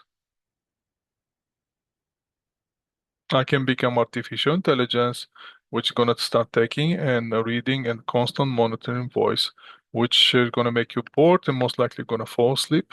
Or I can put some, what will be that? Emotion in my teaching and try to engage you, start to giving the Excel spreadsheet, start to encourage you to do something, which will be another way to provide to literally to give you the information. So information only you can get it from the textbook, can you? You don't need me to get the information. You can find that information. It's already available in the textbook. But you don't need that information. So I have to find out what you want, how do you want it, when do you want it, keep your interest, and see if you're actually happy. When I'm gonna see when you're actually happy. Somehow we're coming to this point. And it's called course evaluation, which comes at the end of the semester, which we're pretty much at the end of the semester. So, right at some point, you're going to start expressing your opinion about the service that you have been provided to you through the certain individuals. In this case, will be me. So basically, you as my customer, you're going to give me the feedback, or you're going to give the school feedback. How this teacher meet the customer's expectations, How this teacher provides value for the customer. Does it provide value or does it not provide the value? What exactly is the value? And is this teacher have to change something in the internal process or the way how they deliver the courses in material or not? So in order to evaluate the teacher, you can use the balance scorecard. Can you? Let's see if you can use in balance scorecard to provide the feedback, at least for this course. That will be interesting exercise. So, I never thought about this, but yeah, you can use it. So you on one hand is you're my customer. Who else is my customer?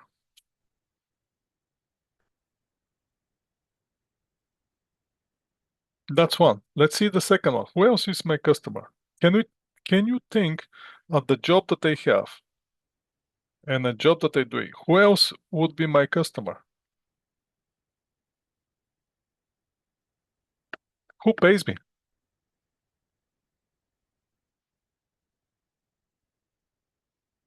Who is my employer?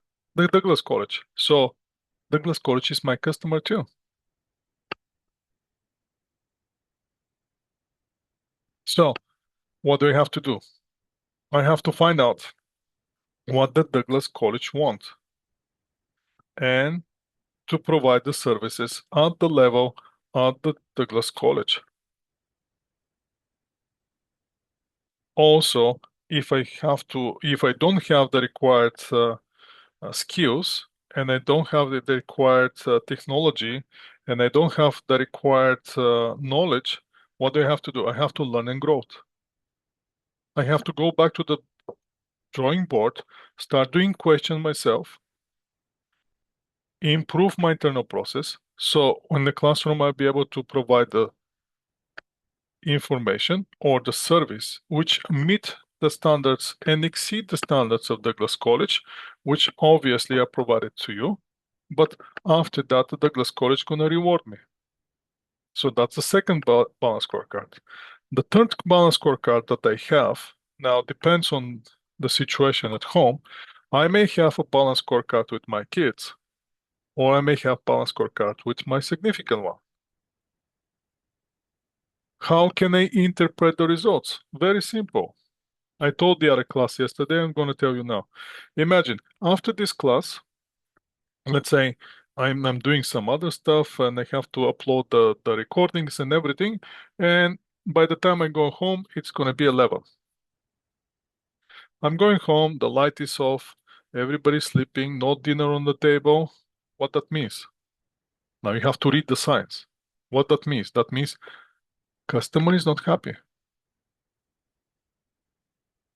So what I have to do, I have to start learning about the customer needs.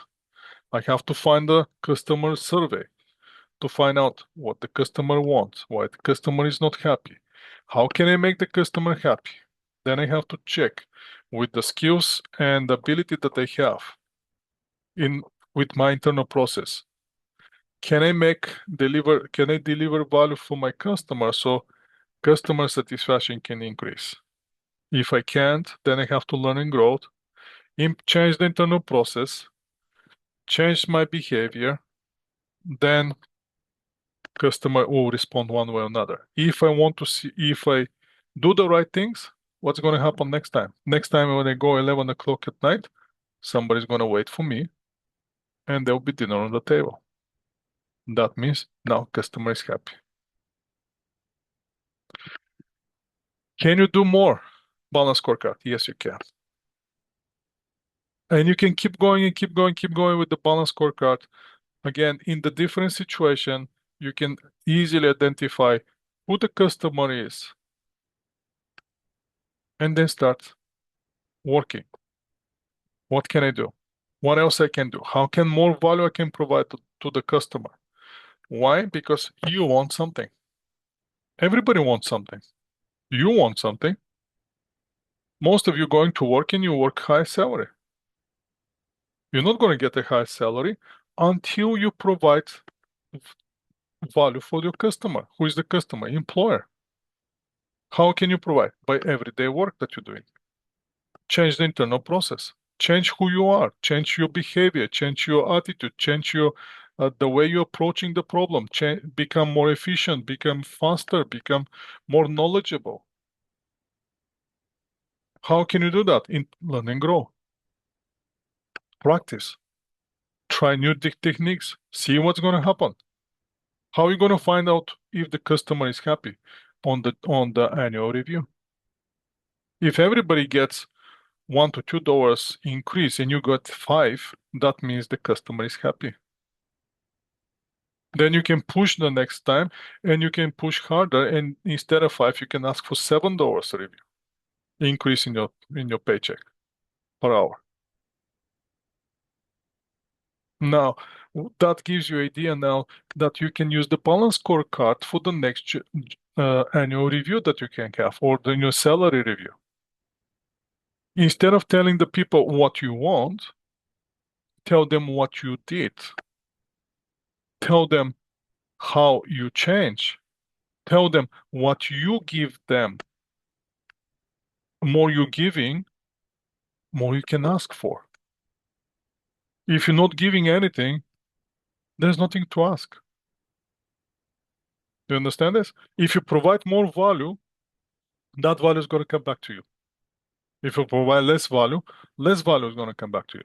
If you don't provide any value, nothing's going to come. That's why it's important for you to understand that if you put the effort, if you learn and grow, if you change the internal process, if you focus on adding value to the customers, that value again is going to come back to you. The personal scorecard should contain measures that can be influenced by the individual who is being evaluated and supported. So the other thing, one day when you become a manager, what you have to do? When you're the one who's doing the performance review, ask the people, tell me now, what did you learn last year? What new skills you acquire during the past 12 months? And if the answer, well, I haven't learned anything, well, then I believe our performance review is over. So we can see each other next year.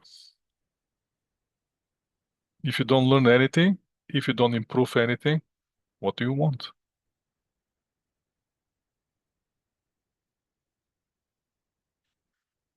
So let's see how this is going to work. Balance scorecard should have a measures which are linked on the cause and effect.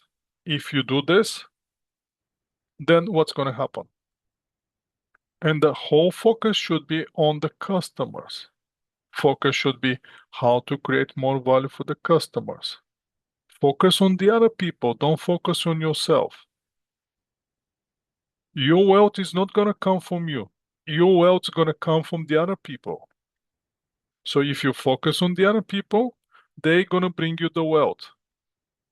If you already have the money, then you don't need to work. If you're working, that means you expect somebody to give their wealth to you. Then focus on them. Don't focus on yourself. The more you focus on the customer, more sales you're going to generate. More value you're going to get from them. More wealthy you'll become. Provide wealth and you're going to get wealth. Balance scorecards layout are the concrete action to attain the desired outcomes. So if you want something, think about it. Do something, get it. It's going to come to you. The incentive compensation should be linked to the balance scorecard performance measures. The incentive compensation, we're talking about the increase in the wage salary, increase in the annual salary, bonuses. In the corporation, let's see this example here, going with the financial, customer, internal business process, and learning and growth. Financial, we're going to put the measures, profit, contribution per car, number of sold car. That can go to the profit and can go with the customer perspective. If we're selling more car, that's going to increase the profit. Customer satisfaction is under customer perspective, which affect the financial. Internal process, number of the options available, and the time to install the options. Learning and growth is constantly improving our employees, their skills in installing the new options. So what's going to happen now? If we increase our employees' skills on installing the new options, that's going to increase the opportunity for us to implement new options. Time of installing new options is going to decrease, which now we're hitting the customer satisfaction by providing more options in our cars with the less time to install the options. Where is that going to hit us? It's going to hit us that most likely we're going to sell more cars. More cars selling, more profit for us. The other thing is, if we're installing the options on the car, once our workers are skills enough to reduce the time for installing the option, that's going to reduce the cost. And that's going to increase our contribution per car, which is going to hit us again into the profit. So faster installation of the options, less cost, happy customers because they don't have to wait 2 months to get the car, they're waiting only 2 weeks. High profit for us. Number of the cars selling increase, contribution margin increase. There you go, that's your profit.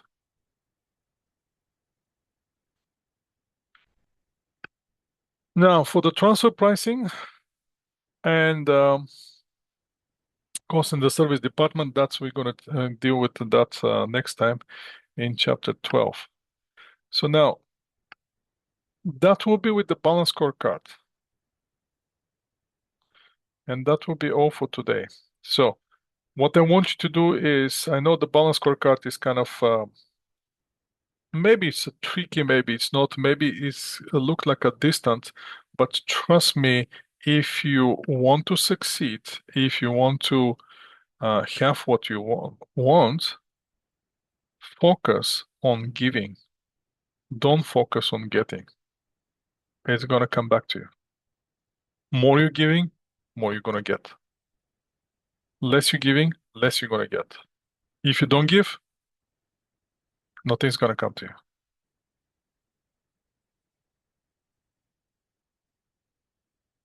It's not about taking, it's about giving.